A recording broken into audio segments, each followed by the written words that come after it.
Magandang umaga po sa inyo lahat, kasaka. Kung mapapanood niyo pong video na ito, nandito po kami nagbibilad sa palayanan.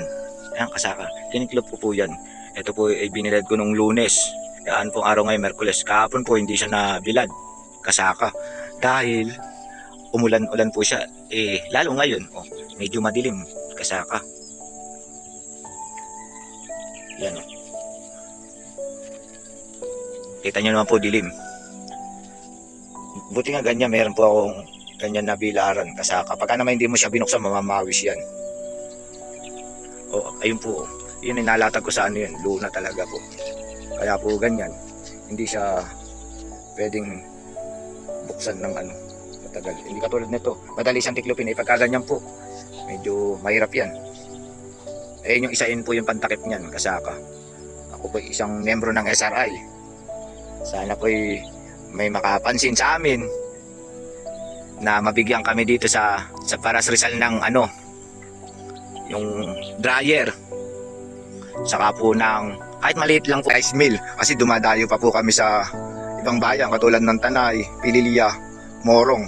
Sa Pililya po ay dumadayo kami doon ng mga colored rice namin na binebenta, kasaka. Doon pa po kami nagpapabayo. Kung meron po ang bayan ng Baras ng rice mill, kahit maliit lang, at meron dryer, malaking tulong na po sa amin magsasaka yun. Ang ano naman ng dryer naman po kasakay magagamit pagka yung mga ganitong senaryo, yung mga madidilim at umuulan. Kasi ang palay po pagka hindi siya naibilad agad at lalo't basa, siya tutubuan, pag bumabaho po, nagkakamoy ang bigas, kasaka. Kaya sayang lang, hindi mo siya maibebenta. Pangkain lang, kahit na pangkain yung iba, ayaw kainin po pagka ganun may amoy. Para bang lugog na rin ang labas nyo.